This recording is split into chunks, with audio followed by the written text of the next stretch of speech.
Hey, salut, j'espère que tu vas bien. Merci d'être sur cette chaîne.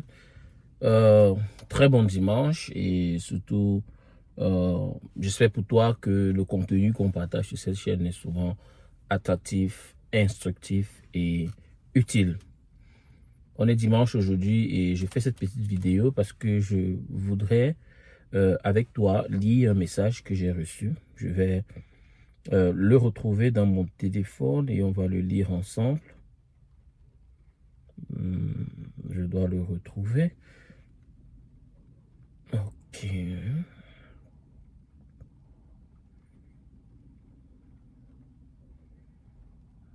Oh, je le recherche là. Il y a beaucoup de mails. En bref, aujourd'hui, on va parler d'arnaque, c'est-à-dire comment est-ce que vous devez faire pour reconnaître un certain type d'arnaque sur Internet. Le plus souvent, c'est du phishing ou encore de l'intelligence émotionnelle que les personnes utilisent pour pouvoir extorquer des sous à d'autres personnes.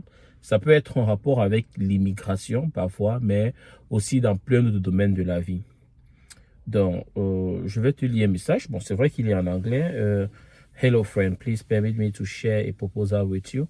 I am currently seeking partnership investment in your country as I intend to invest in your country as long as you are able to work with me and run this business. You don't know me, but I receive your information while searching for business partner in your country.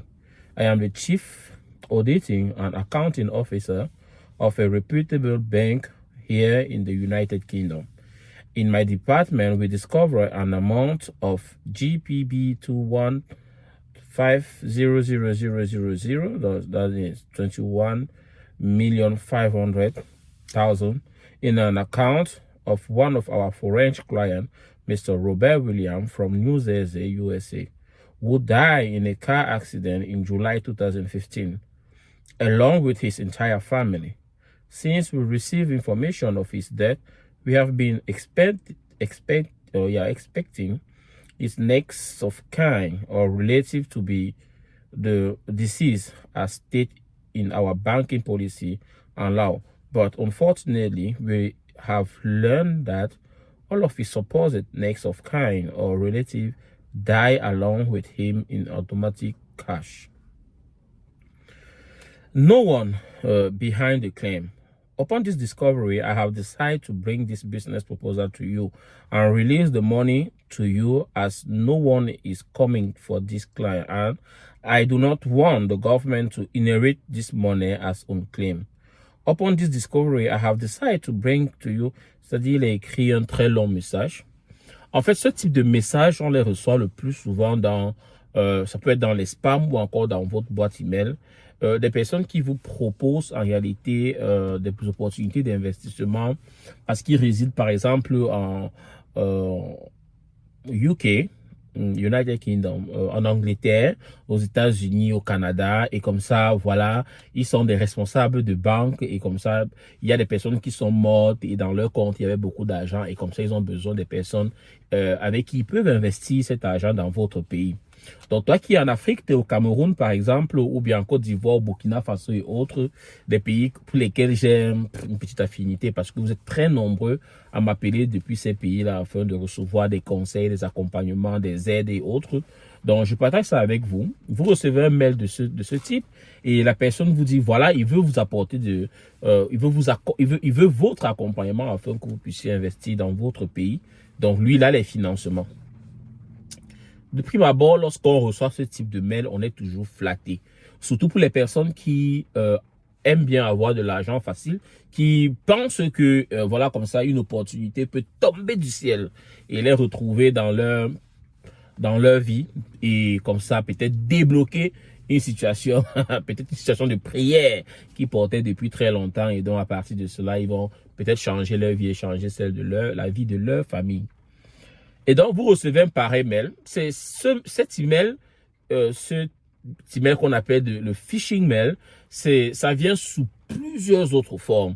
Ça peut être une dame, voilà, qui est veuve, qui a besoin de quelqu'un avec qui elle va se marier, avec qui elle va partager l'héritage de son mari. Ça peut être une dame qui est dans un camp de réfugiés et dont le parent était un responsable politique dans un pays africain où, voilà, avec la guerre, le parent a certainement mis une mallette d'argent dans un compte dans un autre pays et que, voilà, la personne a besoin de votre aide, de votre accompagnement pour pouvoir récupérer cet argent-là parce qu'elle est dans un camp de réfugiés. Elle ne peut pas d'elle-même aller retirer cet argent et donc elle a besoin de votre aide.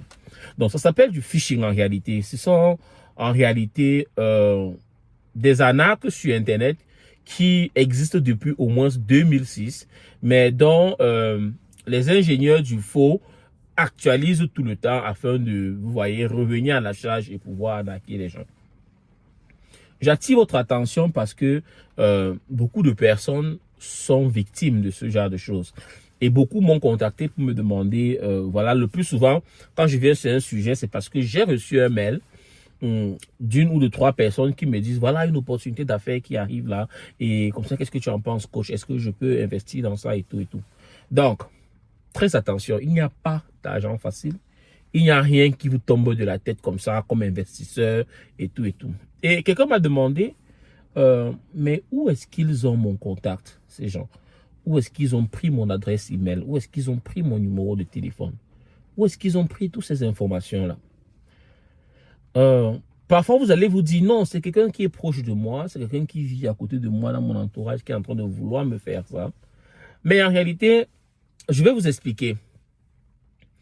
Le plus souvent, nous, on a besoin d'immigrer, on a besoin de voyager, on a besoin de servir, on a besoin de beaucoup de choses. On va sur Google et on tape dans la recherche, voilà, par exemple, immigrer au Canada, comment le faire, quelle est la bonne procédure. Et quand vous allez dans Google, vous avez des sites internet qui s'affichent, des liens, des links et autres. Vous cliquez dessus et vous êtes redirigé vers un site internet. Dans ce site internet, on vous dit, bon voilà, nous sommes une agence de personnes responsables de l'immigration. Notre travail consiste à vous accompagner, vous aider et tout dans l'immigration. Et comme ça, si vous voulez démarrer votre procédure, cliquez ici, remplissez ce formulaire et nous allons vous recontacter pour pouvoir vous aider dans votre procédure. Je dois vous dire qu'avec ChatGPT aujourd'hui, on prend en quelque sorte 1 heure de temps à 2 heures de temps pour créer un site internet attractif, bien organisé, responsif et autres. Alors, vous cliquez sur le lien et vous remplissez vos informations et vous cliquez sur envoyer. Ces informations sont donc stockées dans la base de données du site internet et l'administrateur du site internet dont vous ne pouvez absolument pas juger de la moralité reçoit donc vos informations, votre nom, toujours votre adresse email, votre numéro de téléphone. Ces 3 éléments sont les éléments le plus souvent requis lorsque vous remplissez un formulaire en ligne, surtout un formulaire d'information. Alors, il a déjà à disposition votre numéro de téléphone et autres. Et vous ne faites pas ça pour un seul site. Vous le faites pour tellement de sites internet en ligne, pour Facebook, pour YouTube, pour tout. Vous vous enregistrez et donc ces informations-là sont stockées quelque part. Et parfois même, ça peut ne même pas être un site internet sur lequel vous remplissez. Mais même quand vous vous connectez à Facebook, à Google, même lorsque vous installez par exemple Google Chrome dans votre ordinateur, sur votre téléphone et autres, et que vous vous connectez sur Google Chrome avec votre compte Google et autres, ou que par exemple lorsque vous voulez, disons, accéder peut-être à Facebook, YouTube, on vous dit, voulez-vous vous connecter avec Google? Et vous cliquez ça, vous vous connectez avec Google et tout.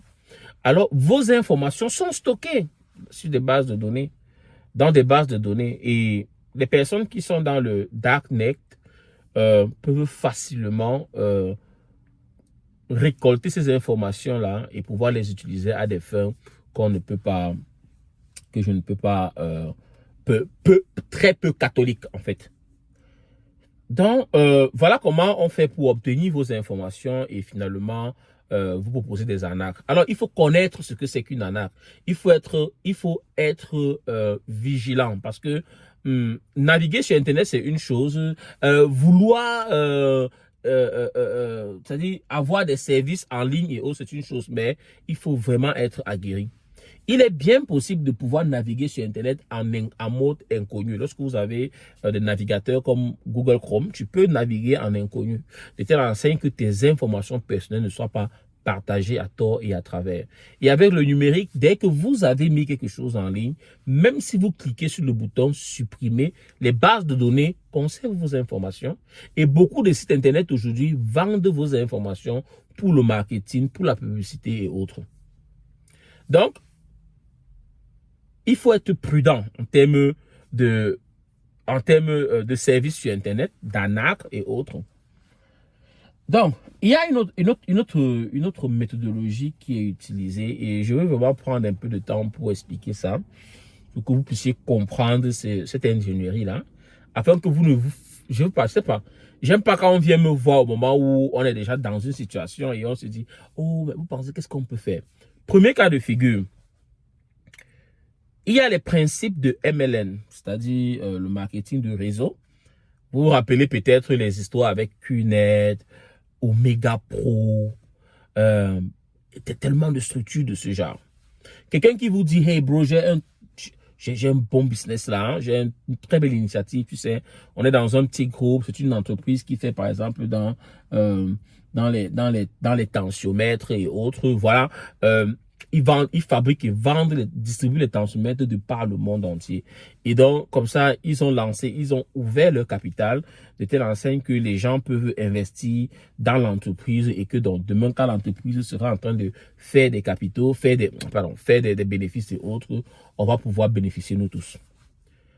Comme ça, on te dit, voilà, le système, c'est la personne qui t'amène dans le projet va te donner un lien, tu vas créer à partir de ça, tu vas donc créer ton profil et dans ton profil, tu vas charger ou bien tu vas acheter un package et c'est à partir de ce package-là que tu pourras effectivement avoir des dividendes, avoir des bénéfices.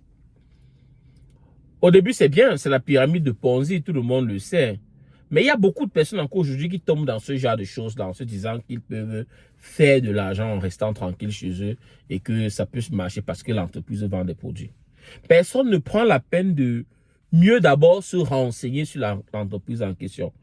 Il est vrai qu'il y a des entreprises qui ouvrent leur capital, qui permettent aux gens de pouvoir investir à partir de Netflix, Amazon et autres. Ce sont des entreprises qui ont des capitaux ouverts à partir de vous pouvez investir. Mais l'investissement se passe toujours à partir de véritables services financiers vérifiables, agrémentés parfois par l'État, si vous êtes dans les pays étrangers et autres.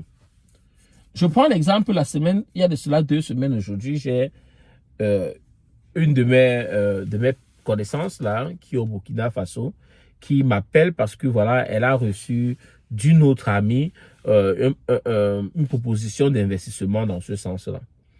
Donc, elle m'envoie tous les documents et tout. C'est très bien structuré. Genre, vous voyez les produits qui sont fabriqués, le détail des produits et autres. Le site internet aussi est là. Un site internet bien organisé, bien monté, arrangé. Tout. C'est nickel, quoi. Et donc, elle me dit, voilà, les gars ont investi, les gars investissent. Ils demandent de prendre des parts à l'intérieur. Donc, si tu prends peut-être 10 parts, voilà, tu vas te retrouver là comme ça, dans un an, tes 10 parts commencent à te rapporter beaucoup d'argent. Et comme la compagnie est une compagnie internationale et qui vend les tensiomètres et autres, le tensiomètre, c'est un produit qui passe parce que voilà, les gens sont toujours malades, quoi. Ce domaine de la santé et tout. Donc, moi, je lui ai dit, d'accord, investir, c'est une bonne chose. Il n'y a pas d'investissement sans risque. Il n'y a même pas de réalisation sans risque. C'est-à-dire, même quand tu te lèves le matin pour aller au boulot, mais tu prends un risque, quoi. Tu prends un risque. Même avant d'aller te coucher le soir pour dormir, tu prends un risque de ne pas te lever le matin. C'est un risque qu'on prend. Sur la route du boulot, tu peux faire un accident et tu décèdes. Il y a des gens qui vont et qui ne rentrent pas le soir. Donc, ce sont des risques qu'on prend. Mais un bon investisseur et un bon entrepreneur, c'est quelqu'un qui est capable d'évaluer le risque avant d'évaluer les risques avant de les prendre. Il faut bien déterminer si le risque que tu es en train de vouloir prendre est un risque supportable, un risque qui n'aura pas une pénalité véritable sur ton actionnariat, sur ton investissement ou bien sur ta propre personne. Donc, comme ça, moi, je check la société et je me rends compte que la compagnie en question Le siège social est à Sainte-Cécile. Sainte-Cécile. C'est Sainte-Cécile ou c'est Sainte-Marie? Un truc comme ça. C'est-à-dire dans un pays, dans une ville d'un pays reculé là, comme c'était au Singapour, un truc comme ça. Donc, dans les règlements de la structure, c'est que s'il y a un contentieux entre les investisseurs et la compagnie, en réalité, le contentieux ne peut être porté que au-devant des juridictions qui sont à Sainte-Cécile. Or, je me rends compte que ce pays est un paradis fiscal en réalité et ce pays est bel et bien classé par les organisations européennes, américaines comme une entreprise à risque et un pays à risque en termes d'investissement. Je ne reste pas seulement à ça, donc je pousse un peu plus loin le truc et je me rends compte que les personnes qui ont commencé à investir, il y a des gens qui ont investi depuis 2017 et jusqu'aujourd'hui, ils n'ont pas encore récupéré leur investissement. Mais voilà, on leur dit que voilà, l'entreprise est en train de grandir et autres. Donc, je demande donc à ce qu'on me mette en contact avec un des responsables du groupe, dans leur groupe WhatsApp. Et donc, je pose des questions. Je dis, bon, voilà. Supposons que je suis au Burkina Faso et que j'investisse, par exemple, 10 millions dans ce projet. Et que un jour, comme ça, j'ai un contentieux. C'est-à-dire que je devrais, à ce moment-là, me lever et me rendre à Sainte-Cécile, qui est d'un pays dans le Mid-Est, là-bas, ou bien en Asie. C'est là-bas que je dois porter le problème. Ça veut dire qu'il me faut un billet d'avion, il me faut un hôtel où je vais résider, il me faut des avocats internationaux avec lesquels je dois aller pour pouvoir, par exemple, porter l'affaire là-bas. Il me faut des avocats internationaux. Donc, il me faudra faire un investissement qui sera supérieur, d'accord, à ce que j'ai. Et vraiment, c'est pas possible. En tant que, pour quelqu'un qui est en Afrique et qui investit dans ce genre de projet-là, c'est trop lourd en termes de, vous voyez, de contentieux sur l'investissement et autres. Quand je pose cette question à ces gens, je leur dis donc, pourquoi ne pas, vous savez que si on est vraiment dans l'entrepreneuriat et l'investissement, pourquoi ne pas investir dans des projets locaux? C'est-à-dire que on est au Burkina, on lance une ferme au Burkina, on est tous investisseurs, chacun met son petit argent et on lance la ferme. Tout le monde peut contrôler, tout le monde peut se déplacer et arriver sur le terrain. Tout le monde peut avoir un regard. S'il y a un problème, un contentieux, on peut le porter dans les juridictions au pays et ça ralentit les dépenses. Les gens disent, mais bon, on a des représentants régionaux et tout et tout. Et là, je me rappelle de Omega Pro. C'était une très belle structure où j'avais toujours une amie qui m'avait vraiment demandé d'investir à l'intérieur. La particularité de ce type d'investissement, c'est que les gens jouent sur votre émotion. Il y a un très bon livre que j'ai eu à lire une fois, l'intelligence émotionnelle. Les gens qui arnaquent ou encore les mécanismes d'arnaque jouent le plus souvent sur l'intelligence émotionnelle des gens. Ça joue sur votre émotion. C'est-à-dire que on détermine quelle est votre attitude vis-à-vis de l'argent. Je vais prendre vraiment un exemple concret pour expliquer. J'ai une autre amie qui, voilà, vit à Dubaï. Elle a reçu un SMS où on lui fait savoir que elle peut travailler en part-time, dans un part-time job, un travail à temps partiel, où elle a juste besoin d'avoir un téléphone et une connexion Internet. Elle reçoit ce type de message un jour. On lui dit, est-ce que vous avez besoin d'un boulot? Vous pouvez travailler en temps partiel, juste avec votre téléphone et une connexion Internet. Tout ce qu'on vous demande de faire, c'est de pouvoir partager des vidéos, cliquer, liker des vidéos et des photos sur Facebook, YouTube et autres. Parce que les entreprises qui font de la publicité en ligne sur ces réseaux sociaux-là ont besoin des personnes comme toi qui vont liker et tout pour pouvoir, c'est-à-dire faire ce qu'on appelle du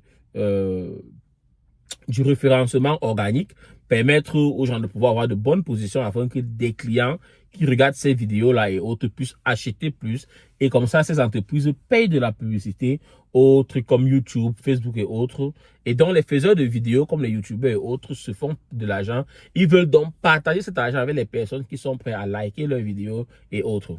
Voilà comment on t'explique le principe du business. Et voilà, c'est comme ça qu'on te dit que tu t'enrôles. Chaque jour, tu vas commencer à pouvoir liker des photos, liker des vidéos. Les premiers jours où tu arrives dans cette idée-là, on te fait liker 5 à 7 vidéos, donc 7 tâches que tu fais par jour. Et chaque fois que tu likes et que tu partages et tout, et que tu remets dans le groupe, on t'envoie $2, on t'envoie $4. Donc tu likes comme ça 10 vidéos, tu te retrouves avec combien? Disons $40 cette journée-là.